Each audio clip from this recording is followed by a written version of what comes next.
Waalaikumsalam warahmatullahi wabarakatuh. Waalaikumsalam warahmatullahi wabarakatuh. Bagaimana suara saya jelas? Jelas Pak, sangat jelas sekali. Ya, alhamdulillah ya. Ya, baik Bapak Ibu sekalian yang atas nikmatnya yang diberikan kepada kita, sehingga pada siang hari ini kita dapat dipertemukan kembali ya dalam kegiatan Repdis program MGMP Bahasa Indonesia Utara ya di kesempatan ini.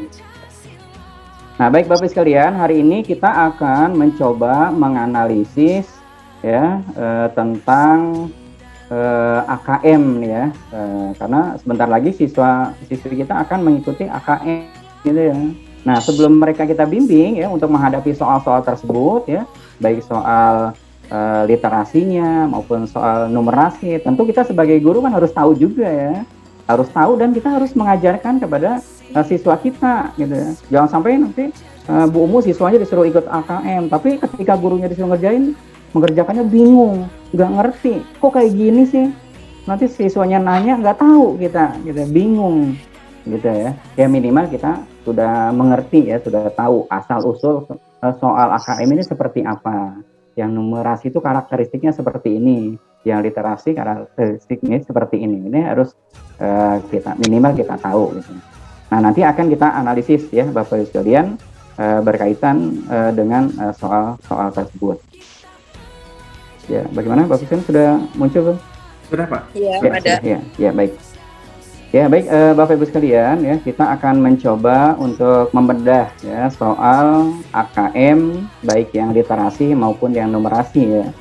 Jadi walaupun kita backgroundnya bahasa ya, tapi kita mencoba nanti ya melihat soal yang numerasinya ya Bapak Ibu sekalian. Jadi bukan hanya soal-soal yang literatif saja yang akan kita coba analisis dan juga termasuk soal-soal numerasinya. Nah, adapun tujuan dari kegiatan ini ya Bapak Ibu sekalian ya, tujuan kegiatan kita membedah soal adalah untuk mengidentifikasi ya komponen soal AKM literasi dan numerasi ya. Jadi akan kita identifikasi nanti ya mana soal yang literasinya, mana numerasi. Kemudian yang kedua adalah memecahkan soal literasi dan soal numerasi. Nanti akan kita analisis bersama ya melalui LK2 nanti Bapak sekalian. Nah, yang pertama ya Bapak Ibu sekalian ya, komponen AKM sebagai berikut. Nah, ini nanti akan ada di dalam soal tersebut ya. Komponen AKM ada numerasi dan ada literasi. Nah, yang numerasi ini terdiri atas beberapa bagian. Nah, diingat ya Bapak sekalian. Yang pertama yaitu kontennya. Yang numerasi itu ya. Kontennya terdiri dari bentuk bilangan, kemudian yang kedua yaitu pengukuran dan geometri, kemudian yang ketiga yaitu data dan uncertainty ya. Uncertainty ya, atau ketidakpastian. Kemudian aljabar. Kemudian untuk proses kognitifnya yaitu ada pemahaman, aplikasi dan penalaran. Kemudian yang berikutnya konteksnya yaitu tentang personal, sosial, kultural, dan saintifik. Nah, ini untuk bagian soal-soal numerasi ya Bapak sekalian. Kemudian untuk literasi, kontennya itu adalah yang pertama teks informasi.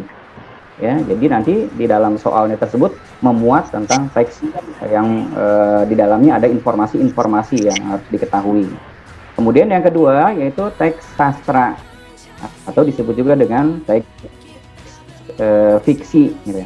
Kemudian yang kedua yaitu proses kognitifnya. Nah, dalam soal literasi proses kognitifnya yaitu menemukan informasi. Kemudian yang kedua interpretasi dan integrasi. Kemudian yang ketiga yaitu evaluasi dan refleksi. Sedangkan konteksnya yaitu sama ya, ada personal, ada sosial budaya, dan juga ada saintifik. Nah inilah ya Bapak Ibu sekalian komponen-komponen yang ada di dalam soal AKM ya, baik yang numerasi maupun yang literasi ya. Jadi ada konten ya, ada isinya, kemudian ada konteks ya, muatan dari konten itu, kemudian yang ketiga yaitu proses kognitifnya. Ya. Berikutnya ya Bapak sekalian, dimensi-dimensi literasi membaca. Yang pertama konten. Ya. Konten itu tadi ada teks informasi. Ya. Teks yang bertujuan untuk memberikan fakta, data, informasi dalam rangka pengembangan wawasan serta ilmu pengetahuan yang bersifat ilmiah. Kemudian yang kedua, teks sastra atau fiksi, tujuannya adalah untuk memberikan pengalaman, mendapatkan hiburan, menikmati cerita, dan melakukan perenungan kepada pembaca. Nah, ini keterangan dari dimensi-dimensi tersebut ya, sekalian. Kemudian yang kedua, yaitu proses kognitif. Yang pertama, menemukan informasi, mencari, mengakses, serta menemukan informasi tersurat dari wacana. Yang kedua yaitu interpretasi dan integrasi, memahami informasi tersurat maupun tersirat, memadukan interpretasi antara bagian teks untuk menghasilkan inferensi. Kemudian evaluasi dan refleksi, menilai kredibilitas, kesesuaian maupun keterpercayaan teks serta mampu mengaitkan isi teks dengan hal lain di luar teks. Nah, ini muatannya ya, dimensi-dimensinya Bapak sekalian.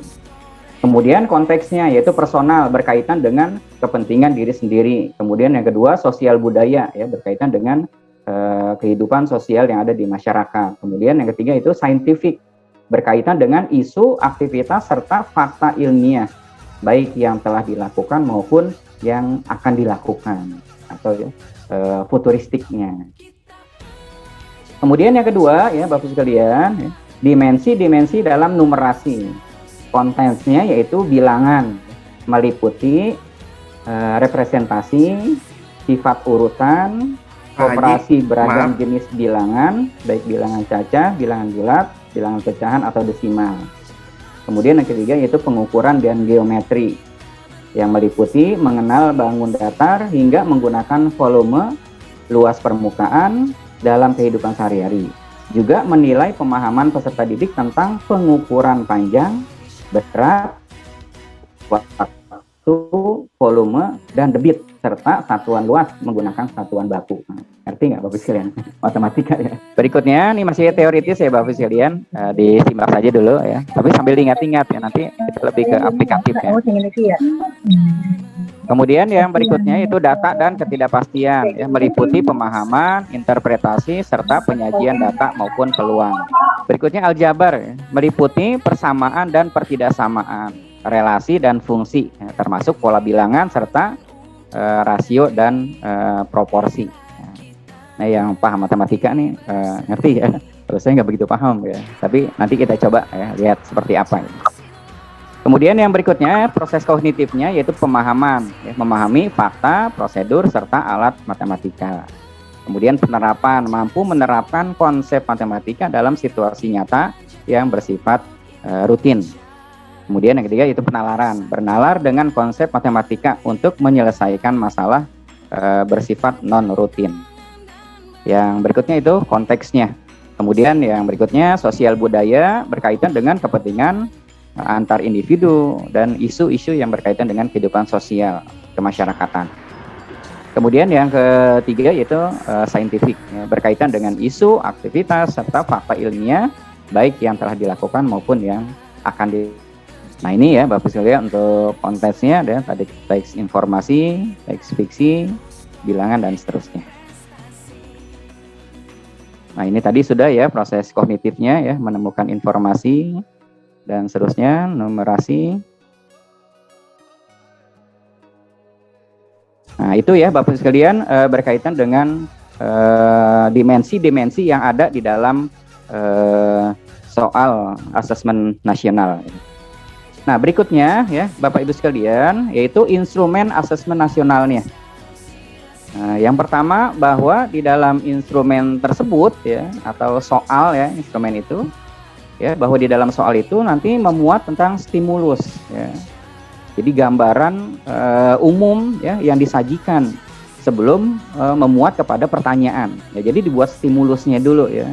Dibuat rangsangannya dulu ya, dibuat konteksnya dulu baru disajikan beberapa pertanyaan-pertanyaan. Nah, soal-soal AKM didesain menggunakan stimulus dengan konteks yang beragam, dengan elaborasi ya itu dengan pemahaman tentang tabel ya, tentang grafik, terutama untuk jenis stimulus multiple items dengan ilustrasi yang kontekstual dan informatif ya. Jadi materi-materinya nanti rangsangan-rangsangannya itu adalah hal-hal yang kontekstual ya, dan juga yang informatif ya, memuat tentang informasi-informasi yang perlu diketahui. Nah, adapun ya stimulus soal AKM-nya memiliki unsur sebagai berikut.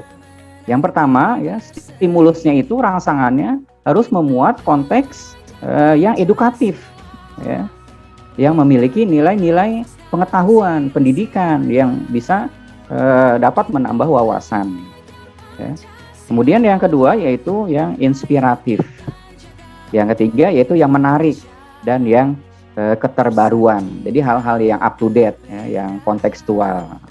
Nah, ini ya Bapak Ibu sekalian, biasanya stimulus yang disajikan ya dalam soal-soal AKM itu adalah hal-hal yang edukatif, yang menarik, yang keterbaruan dan yang inspiratif. Kemudian yang kedua ya Bapak Ibu sekalian yang saya hormati, adapun ya bentuk-bentuk soalnya ya seperti yang kemarin juga sudah disampaikan ya oleh Bu Yeyen ya sebagai narasumber, bentuk-bentuk soalnya nanti ya dalam soal AKM itu ya ada beberapa macam ya. Nah, yang pertama itu pilihan ganda. Ya, seperti biasa ya, pilihan ganda optionnya A, B, C, D gitu ya. Siswa disuruh memilih salah satu jawaban yang benar gitu ya. Jawabannya A saja atau B saja, C saja atau D saja ya. Itu pilihan ganda ya, yang satu jawaban ya. Seperti soal-soal yang biasa kita buat ya Bapak sekalian. Kemudian yang kedua adalah pilihan ganda kompleks. Artinya bahwa di dalam soal tersebut ya ada optionnya itu ada pilihannya yang benar itu lebih dari satu gitu ya. Jadi dalam soal pilihan gandanya ya ada jawabannya yang lebih dari satu ya. Itu namanya pilihan ganda kompleks. Kemudian yang ketiga yaitu menjodohkan ya. Kemudian yang keempat yaitu isian dengan jawaban singkat, dan yang kelima yaitu uraian atau esai. Nah, itu ya Bapak Ibu sekalian bentuk-bentuk soal ya nanti yang akan dijumpai oleh siswa ya ketika mengerjakan asesmen nasional. Ya, ada pilihan ganda, ada pilihan ganda kompleks, ada menjodohkan, ada isian singkat, dan ada uraian. Nah, ini juga Bapak sekalian ya perlu kita latihkan ya kepada siswa-siswi kita di sekolah ya. Mungkin selama ini kita membuat soal hanya pilihan ganda saja. Nah, nanti ke depan ya bisa kita buat variatif ya bentuk-bentuk soalnya ya. Bukan hanya pilihan ganda, tapi boleh pilihan ganda kompleksnya, ada menjodohkannya, ada isian, ada uraian, supaya nanti ketika siswa mengikuti kegiatan AKM mereka udah nggak kaget lagi ya. Mereka udah terbiasa ya menghadapi soal-soal yang menjodohkan ya, dan lain sebagainya. Kalau soal-soal isian atau uraian mungkin kita sudah sering ya menggunakan, juga termasuk pilihan ganda. Mungkin yang dulu pernah muncul ya, itu pilihan ganda kompleks juga ya, tapi belakangan ini jarang digunakan. Nah, itu ya Bapak Ibu sekalian untuk untuk bentuk soalnya ya yang nanti akan kita jumpai ini. Kemudian berikutnya ya Bapak Ibu sekalian, untuk tema-tema AKM ini ya, asesmen nasional banyak sekali ya. Tema-tema yang sustainable ya. Yang untuk kemajuan tujuan pemerintah, untuk mencapai tujuan pemerintah yang sudah ditentukan ya, yang berkelanjutan. Nah, berikutnya Bapak Ibu sekalian ya, untuk komponen soal literasi ya. Yang pertama kontennya yaitu lihat di depan ya. Jadi untuk kontennya ada dua, yaitu teksnya berupa teks informasi, berupa teks fiksi atau sastra gitu ya. Kemudian untuk proses kognitifnya tadi menemukan informasi, interpretasi atau penafsiran, dan evaluasi. Kemudian yang konteksnya ya personal, sosial budaya, dan saintifik. Berikutnya untuk level kognitif literasi membaca ya. Dalam literasi membaca tidak ada domain konten, sehingga learning progress pada literasi membaca menggunakan level kognitif sebagai komponen yang diukur. Misalnya ya, dalam kompetensi dan subkompetensi yang diukur dalam literasi, misalnya kompetensinya adalah menemukan informasi, subkompetensinya mengakses dan mencari informasi dalam teks, kemudian mencari dan memilih informasi yang relevan. Kemudian yang kedua, memahami. Itu sebagai kompetensinya. Kemudian subkompetensinya memahami teks secara literal, kemudian menyusun literasi, membuat koneksi dan prediksi baik teks tunggal maupun teks jamak. Kemudian mengevaluasi dan merefleksi. Subkompetensinya menilai kualitas dan kredibilitas konten pada teks informasi tunggal maupun jamak. Kemudian menilai format penyajian dalam teks dan merefleksi isi wacana untuk pengambilan keputusan, menetapkan pilihan dan mengaitkan isi teks terhadap pengalaman pribadi. Nah, jadi nanti ada kompetensinya dan ada subkompetensinya. Kemudian untuk levelnya, Bapak Silin ya, level pembelajarannya yaitu level pembelajaran 4 ya. Nah, jadi ada level-levelnya ya, nanti level 1, level 2, level 3 dan seterusnya ya. Kalau yang SMP ini kelas materinya dari kelas 7 dan kelas 8 ya. Itu ada pada level pembelajaran 4. Nah, untuk pelaksanaannya yang melaksanakan AKM itu kelas 8. Nah, untuk kita ya Bapak Silya nanti materi ini terkait dengan pelajaran kelas 7 dan kelas 8. Nah, contohnya ya, misalnya menemukan informasi. Nah, ini kompetensinya. Ya, subkompetensinya adalah mengakses dan mencari informasi dalam teks. Kemudian indikatornya ini yang berikutnya ya, menemukan informasi tersurat, siapa, kapan, di mana, mengapa, bagaimana pada teks sastra atau teks informasi yang terus meningkatkan sesuai dengan jenjangnya. Ya, jadi itu urutannya ya Bapak sekalian. Jadi ada kompetensi, ada subkompetensi dan ada indikator yang akan dicapai. Itu judulnya menggosok gigi. Coba saya baca dulu sebentar. Apakah dengan menggosok gigi semakin lama dan semakin keras gigi kita akan semakin bersih? Nah, peneliti dari Inggris menjawab tidak. Mereka sudah mencoba berbagai alternatif dan akhirnya menemukan cara yang sempurna untuk menggosok gigi. Cukup menggosok gigi selama 2 menit. Tanpa harus menggosok gigi dengan keras, akan memberikan hasil terbaik. Menggosok gigi terlalu keras akan membahayakan email gigi dan gusi kita tanpa melepaskan sisa makanan dan flek yang menempel di gigi kita. Ben Hansen, seorang pakar di bidang menggosok gigi, mengatakan bahwa cara yang paling baik untuk memegang sikat gigi adalah seperti kita memegang pulpen. Dimulai dari satu sudut dan gosok seluruh barisan gigi. Jangan lupa menggosok lidah.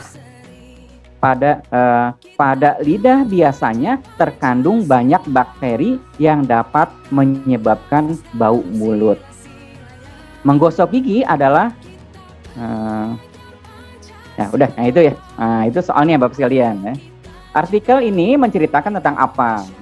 Cara terbaik untuk menggosok gigi, jenis sikat gigi yang terbaik untuk digunakan, pentingnya gigi yang sehat, perbedaan cara menggosok gigi. Cara terbaik untuk menggosok gigi. Nah, itu ya Bapak sekalian. Nah, nanti formatnya yang Bapak Ibu analisis seperti ini ya. Nanti pertanyaannya apa? Nanti tinggal dicatat, ditulis ya. Pertanyaannya misalnya menggosok gigi. Nah, kalau tadi misalnya pertanyaannya tentang visi di tengah badai dan seterusnya ya. Berdasarkan soal yang sudah Bapak Ibu download ya. Nanti tentu soal yang Bapak Ibu download masing-masing mungkin berbeda ya. Silahkan nanti dapatnya soal seperti apa. Kemudian yang kedua jenisnya, jenjangnya ya. Yang kedua jenjangnya, yaitu level 4 ya, kelas 7 dan kelas 8 ya untuk SMP. Kemudian kontennya, apakah teksnya informasi gitu ya, atau teksnya teks sastra atau fiksi. Kemudian konteksnya apa? Apakah saintifik ya, atau budaya atau pribadi. Kompetensi yang akan diujinya apa? Subkompetensinya apa? Rincian kompetensi bagaimana? Bentuk soalnya apa? Ya. Apakah pilihan ganda atau pilihan ganda kompleks atau uraian atau menjodohkan, benar salah dan lain sebagainya. Ya, tergantung dari soal yang Bapak Ibu download nanti. Nah, berikutnya yang terakhir Bapak sekalian yaitu soal AKM. Jadi walaupun kita bukan guru matematika, ya minimal kita mengetahui ya karakter soal AKM numerasi seperti apa gitu ya. Nah, karakternya sebagai berikut ya Bapak sekalian. Apa yang Anda ketahui tentang numerasi? Yang kedua, apakah numerasi hanya dekat dengan mata pelajaran matematika? Apakah instrumen AKM identik dengan kesulitan tingkat tinggi berbasis mata pelajaran? Atau apakah Anda setuju dengan bahwa instrumen HOTS itu sama dengan AKM? Nah, ini akan dijawab pada penjelasan berikut ini. Misalnya ada pertanyaan, yang manakah diagram Venn berikut ini? Menggambarkan apa yang Anda pahami sebagai hubungan antara numerasi dan matematika, N dan M. Literasi numerasi adalah pengetahuan dan kecakapan untuk satu menggunakan berbagai macam angka dan simbol-simbol yang terkait dengan matematika dasar untuk memecahkan masalah praktis dalam berbagai macam konteks kehidupan sehari-hari.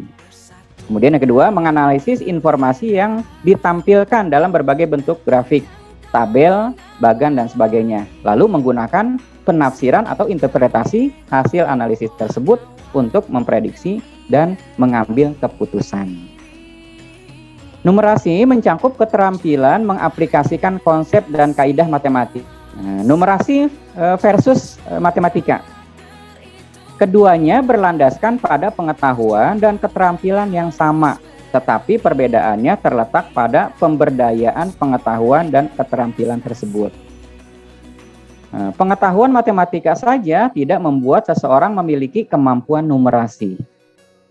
Numerasi mencakup keterampilan mengaplikasikan konsep dan kaidah matematika dalam situasi real sehari-hari.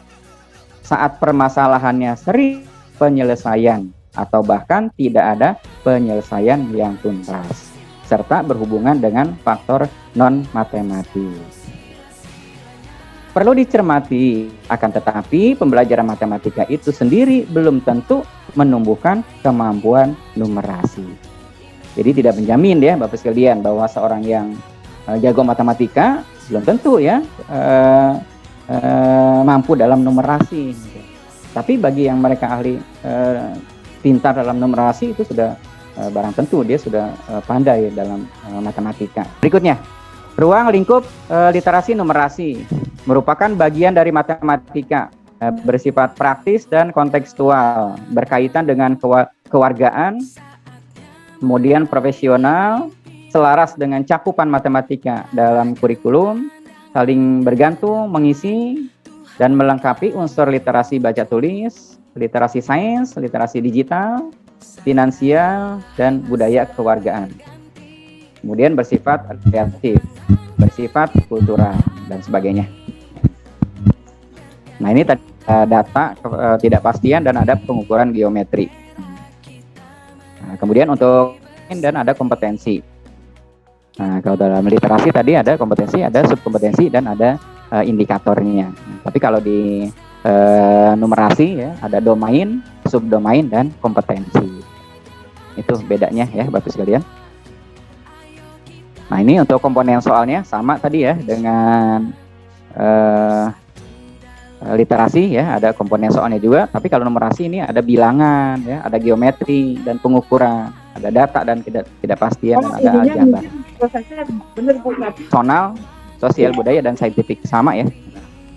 Proses kognitifnya ada pemahaman, ada penerapan, dan ada penalaran. Nah, untuk analisisnya nih nanti Bapak sekalian di dalam LK yang harus dikerjakan ya, ada judul soalnya ya. Judul soalnya misalnya selamatkan air kita gitu. Kemudian juga jenis soalnya apakah numerasi atau literasi, kompetensinya apa, levelnya berapa, kontensnya, proses kognitifnya, konteksnya, dan bentuk soalnya. Saya rasa itu untuk sementara dari saya yang dapat saya sampaikan ya Bapak Ibu sekalian. Sementara, Assalamualaikum warahmatullahi wabarakatuh. Waalaikumsalam warahmatullahi wabarakatuh. Oke, beri aplaus yang luar biasa untuk salah sumber kita. foto-foto bersama. Luar biasa. Terima kasih banyak buat Pak Haji Sain selaku narasumber pada sesi in kedua ini.